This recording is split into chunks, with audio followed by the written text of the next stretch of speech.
السلام علیکم مینوال امید کوم چې تاسو به ټول روغ جوړ به وئ. عزتمنو تاسو ته معلومه وي چې یو څو ورځې مخکې موږ یوه ویډیو شیر کړې وه چې په نوښار کې د 14 کالو هلک امجد خلک عزتمنو نامعلومو کسانو ډېره سخت بېدردۍ سره وژل او نن د هغه امجد خلک قاتلان ګرفتار شول.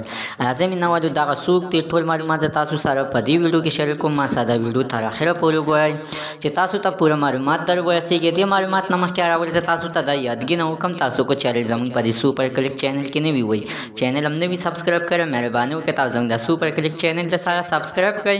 خوا کې سره د ټلۍ نشان ووهئ چې هر یوه نوي معلوماتي ویډیو تاسو ته په اسانۍ باندې در ورسېږي. عزتمنو یو څو ورځې مخکې په نوښار علاقه کې د کوهستان اوسېدونکي د 14 کالو امجد خلک عزتمنو چا ډېره سخت بېدردۍ سره وژلو چې د په یو کور کې عزتمنو کار کولو د 3-4 کارونه د هغه د کور هر کار راپاڅېدلی دي او امجد ماشومې بېدردۍ سره وژلی دی. د هغې نه بعد بیا عزتمنو دغه امجد ماشومې بیا یعنې په باتروم کې بند کړی دی او ویل دی چې دی یعنې په خپله زندګۍ باندې تنګ و د په خپله باندې یعنې ځان وژلی دی.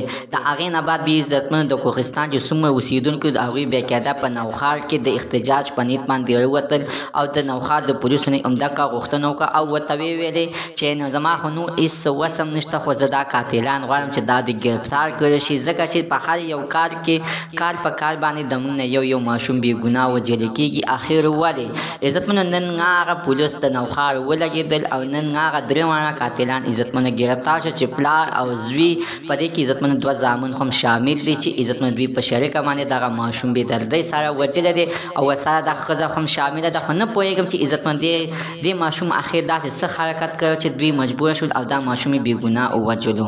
مینوال زموږ د سره تر نن ورځې معلومات د دې ځای پورې د نوي معلومات دپاره د سره زموږ د سوپر کلیک چینل د سره سبسکرایب کړئ.